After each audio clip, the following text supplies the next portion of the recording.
Hello friends, welcome to the channel. आज हम बात करेंगे टॉप 10 ऐसे स्टेट्स इंडिया के जो हमारा पेट भरते हैं, सबसे ज़्यादा फसल उगाते हैं। फसल उगती है तभी पेट भरता है, चाहे वो पिज़्ज़ा हो, बर्गर हो, चाहे कुछ भी हो। मोमोज की चटनी तक किससे बनती है? सब्जियों से। और सब्जियां कहाँ बनती है? वो है एग्रीकल्चर से। और एग्रीकल्चर की आज हम बात करेंगे टॉप 10 ऐसे स्टेट्स जो एग्रीकल्चर में टॉप 10 पे है। और क्या बात करेंगे? सबसे ज़्यादा चावल कहाँ उगता है, सबसे ज़्यादा हमारा व्हीट कहाँ उगता है, गेहूँ कहाँ उगता है, और कई कई क्रॉप्स हैं, बाजरा कहाँ पे उगता है, मेज़ कहाँ से उगता है। Top three. ठीक, ये एग्जामिनेशन पॉइंट ऑफ व्यू से इंपॉर्टेंट है भाई। इतना किसान आंदोलन वगैरह चल रहा है तो आपको पता ही है कि एग्रीकल्चर से क्वेश्चन पूछा जाना अपने आप में ही इंपॉर्टेंट होता है किसी भी एग्जाम के लिए। आप सीयूटी की प्रिपरेशन कर रहे हैं तो आपको पता होना चाहिए भाई टॉप 10 में व्हीट कौन उगा रहा है, टॉप 10 में चावल कौन उगा रहा है, पता होना चाहिए। और ये आपके एग्जामिनेशन पॉइंट ऑफ व्यू से भी काफ़ी इंपॉर्टेंट है। तो दोस्तों क्या करें शुरू करते हैं। पहला, टॉप 10 एग्रीकल्चरल स्टेट्स जो है, पहले पे उत्तर प्रदेश है, वेस्ट बंगाल, मध्य प्रदेश, कर्नाटक, महाराष्ट्र, पंजाब, आंध्र प्रदेश, आसाम, फिर आता है हरियाणा और फिर आता है हमारा गुजरात। ठीक, मोस्टली स्टेट्स वही हैं जिनके पास से कोई ना कोई रिवर बहती है और जहाँ की जो एग्रीकल्चर लैंड है वो क्या है, काफ़ी उपजाऊ है। ठीक, जितनी ज़्यादा उपजाऊ होगी उतनी ज़्यादा खेती होगी, जितनी ज़्यादा खेती होगी उतना ज़्यादा अनाज प्रोड्यूस होगा। अब टॉप 3 राइस प्रोड्यूसिंग स्टेट्स कौन कौन से हैं इंडिया के? पहले पे आता है वेस्ट बंगाल, दूसरे पे उत्तर प्रदेश, तीसरे पे आता है Punjab. Around 36% of India's total rice production is from these three states.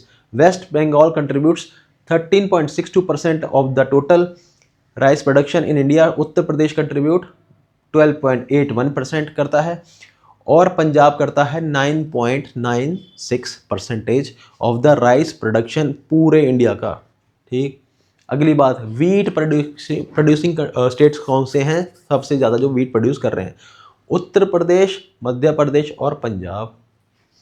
ठीक, जिसमें उत्तर प्रदेश का 64% ऑफ इंडिया टोटल जो वीट प्रोड्यूस हो रहा है ये 3 स्टेट ही कर रहे हैं, 64%।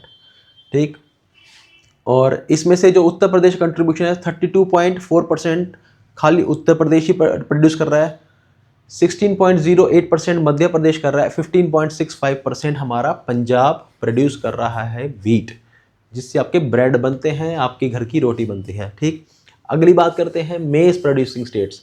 मेज़ कहाँ हो रहा है? पहले पे कर्नाटका, मध्य प्रदेश, तीसरे पे है महाराष्ट्र। 38% ऑफ द टोटल मेज़ production in India from these 3 states, 38%।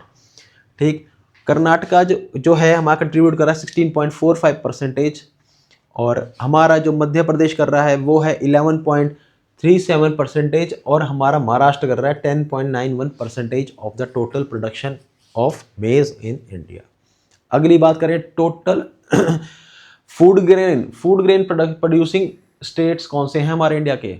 वो हैं पहले पे उत्तर प्रदेश, दूसरे पे आता है मध्य प्रदेश और तीसरे पे आता है हमारा पंजाब। उत्तर प्रदेश, पंजाब आपको ऑलमोस्ट सब में ही दिख जाएंगे। 39% of the India's total food grains जो हैं वो इन पे से उगते हैं। अगर हम बात करें उत्तर प्रदेश की, 18.89% जो है उत्तर प्रदेश उगाता है, 10.36% हमारा मध्य प्रदेश और 9.65% कौन है? पंजाब उगाता है। ये फिगर्स आपके लिए इंपॉर्टेंट नहीं है, बस ये आपके इंफॉर्मेशन एड ऑन के लिए है। बस आपको ये 3 ही पता करने, खत्म बात। अगली, ऑयल सीड्स प्रोड्यूसिंग स्टेट्स कौन से हैं? Rajasthan, Maharashtra, Madhya Pradesh. 59% of the India's total oil seeds क्या हो गया? आपके सरसों, आपके चिया सीड्स, फ्लैक्स सीड्स, ठीक है, ये सब ऑलिव ऑयल के जो है ये सब आपका सीड्स में आते हैं। 59% और इंडियाज टोटल 59%, ऑलमोस्ट 60% जो है ये 3 स्टेट्स ही प्रोड्यूस करके दे रहे हैं। ठीक, और ये मोस्टली आपको थोड़े वो होंगे जिसमें थोड़ा गर्मी होगी। 22% ऑफ द टोटल, 22% जो है टोटल का प्रोडक्शन में हमारा कौन कर रहा है? राजस्थान 22% राजस्थान करता है, महाराष्ट्र करता है 18.52%, और हमारा मध्य प्रदेश करता है 18.5%। किसका? टोटल सीड्स प्रोडक्शन स्टेट्स हैं ये इंडिया के। कॉटन, रुई कहाँ से, कपड़े कहाँ से बनते हैं? जैसे रुई से बनते हैं, कॉटन से बनते हैं। कॉटन कहाँ की है? महाराष्ट्र, गुजरात, तेलंगाना। ठीक, टोटल हमारा 27%, और टोटल जो हमारा कॉटन प्रोडक्शन है वो इन तीन से होता है। 20% होता है हमारा महाराष्ट्र से, और 20% होता है महाराष्ट्र से, 17% होता है आपका गुजरात से, और आपका 64% होता है, 27% होता है आपका महाराष्ट्र से, 20% होता है आपका गुजरात से, 17% होता है आपका तेलंगाना से। ठीक, अगली बात, जूट प्रोडक्शन, जिससे आपके मूड़े बनते हैं ना, मूड़े, आप बैठते होगे कहीं चाय की टपरी वगैरह पे मूड़े रखे होते हैं, तो मूड़े, जूट प्रोडक्शन। वेस्ट बंगाल, बिहार और असम। वेस्ट बंगाल अकेला देता है 79% ऑफ टोटल वुड, उसमें बिहार का कंट्रीब्यूशन है 10% का, और असम का है 8% का। ये तीन स्टेट ही मिलाकर 98% of the total jute product produce करते हैं पूरे इंडिया का। ठीक, जूट जो है एक डाइंग आर्ट हो चुकी है, अब कोई मूड़े नहीं पहनता, सबको लेदर की सीट से ही हैं। ठीक है, पर अब दोबारा वापस आ रहा है, जब से ऑथेंटिसिटी आपका कहते हैं ओजीज में जा रहे हैं कि भाई ओरिजिनल क्या था, मूड़े थे, मंजे थे, तो अब ये दोबारा से वापस अपनी फॉर्म पकड़ रहे हैं। जब से कहते हैं वन स्टेट वन प्रोडक्ट का जो ये रूल चला है, और लोगों ने काफ़ी ऑनलाइन प्रोडक्शन काफ़ी अच्छा हो गया, ऑनलाइन डिस्ट्रीब्यूशन काफ़ी अच्छा हो गया है, तो जब से डिस्ट्रीब्यूशन अच्छा हो गया तो अपना प्रोडक्शन अपने आप ही अच्छा हो गया, मांग बढ़ गई। अब मैं हरियाणा में रहता हूँ, अब मैं दिल्ली में हूँ अभी, नॉर्थ इंडिया में, इसमें दिल्ली में, तो दिल्ली से अगर मुझे मान लो कि मूड़े चाहिए कि मैं मुझे थोड़ा कूल दिखना, थोड़ा ऑथेंटिक लगना चाहिए, थोड़ा बढ़िया सा लगना चाहिए, थोड़ा ना क्लासी लगना चाहिए, तो क्या करूँ? सबके घर में लेदर चेयर हैं, लेदर सोफेज हैं, तो फिर मेरे घर में ऐसा मैं क्या रखूँ जो थोड़ा अलग दिखे, थोड़ा कैची हो, तो क्या मैं थोड़ा क्या करूँगा? पीछे जाऊँगा। मूडे, मंजे, ये क्या होगा? ये आपका ग्रेस बढ़ाता है घर में। आपने देखा होगा अमिताभ बच्चन के घर में भी मूडे दिखे थे एक बार मैंने, और उनकी कोई वीडियो आई थी तो उसमें बैठे हुए थे वो मंजे पे। अभी सन्नी देओल थे, धर्मेंद्र अपने मंजों पे बैठे हुए थे अपने, इनका जो फार्म हाउस है जहाँ पे इन्होंने भैंसें बांधी हुई है बॉम्बे में, और वहाँ पे इन्होंने मंजे रखे हुए थे। तो ये सब अपना वापस आ रहा है, और अच्छी बात भी है, तो काम भी मिलता है इससे, अपने ग्रोथ बढ़ती है, इकोनॉमी बढ़ती है। तो दोस्तों ये थी टॉप चीज़ें किसकी, आपकी एग्रीकल्चर प्रोडक्शन कहाँ कहाँ आपका हो रहा है, कौन कौन से स्टेट में कौन कौन से प्रोडक्ट सबसे ज़्यादा उगाए जाते हैं। तो ये सब बातें थी उनके ऊपर। ठीक, अब आती है एक बात रबी और खारिफ की।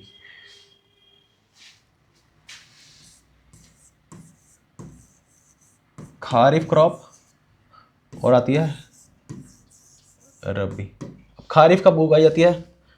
ये उगाई जाती है दोस्तों जून जुलाई में डालते हैं इसको, और सितंबर अक्टूबर में से काट देते हैं। और रबी सितंबर अक्टूबर में बोई जाती है, और इसको कब काटते हैं? मार्च अप्रैल में इसको काटते हैं। ठीक, खारिफ और रबी। अब रबी कैसे करें? इस खारिफ को देखो, खारिफ को कैसे याद करेंगे? जब मैं छोटा बच्चा था तो जून की गर्मी में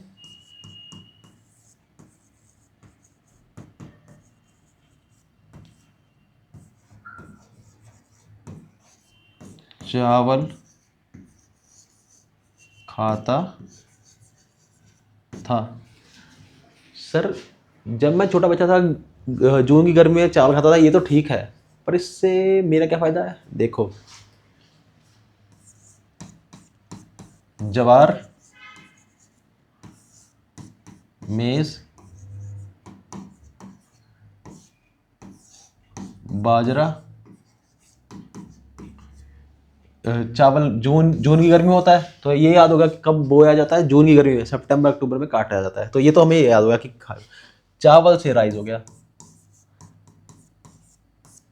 ठीक हो गया। ये सारी क्या है आपकी खारिफ क्रॉप्स हैं। अब होती है रबी क्रॉप्स कौन सी हैं?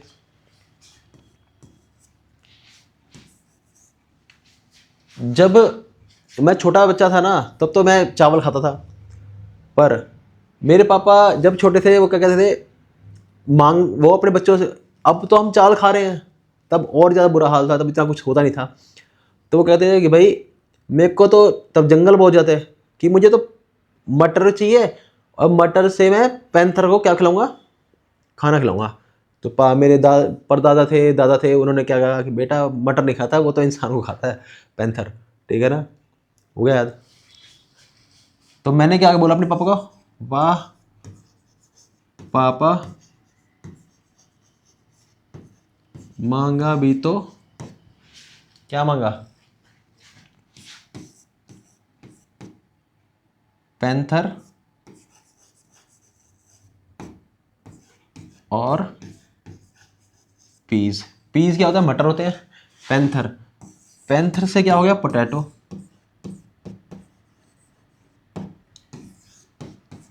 वीट,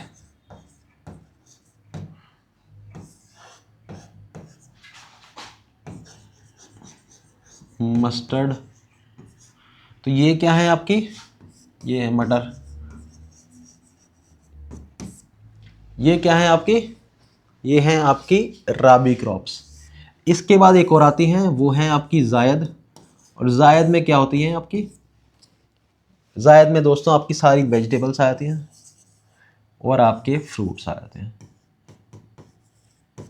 ये इन दोनों टाइम के बीच में बोई जाती है। तो दोस्तों ये थी बात क्रॉप्स ऑफ इंडिया के बारे में। आया मज़ा? मुझे भी आया मज़ा, आपको भी आया मज़ा, सबको आया मज़ा। जब सबको मज़ा आ रहा है तो क्या करें, अपनी तैयारी को करो तेज, ताकि इस साल ही अपना CUT में आपका सिलेक्शन करो निश्चय। और वो निश्चित कैसे होगा दोस्तों, निश्चित होगा, पर वो होगा आपको अपनी तैयारी को और तेज करने का।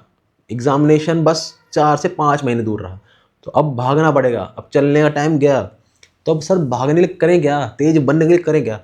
तेज बनना चाहते हो तो बस कुछ नहीं, तेज की फैमिली से जुड़ जाओ। और जुड़ो कैसे, जुड़ना है दोस्तों, ये जो रेड बटन दिख रहा है ना आपको सब्सक्राइब का, इसको दबा के बस आप एक ऑफिशियल मेंबर बन जाओगे तेज के, और आपको हम हेल्प करेंगे आपके सिलेक्शन में, आपके ड्रीम कॉलेज में जाने। ठीक, तो मज़ा आ रहा है। तो अगली वीडियो मिलेंगे और फिर से आगे बात करेंगे कुछ इंपॉर्टेंट टॉपिक्स के ऊपर जो आपके CUT examination point of view से काफ़ी। तब तक के लिए खूब मन लगा के पढ़ो। ठीक है।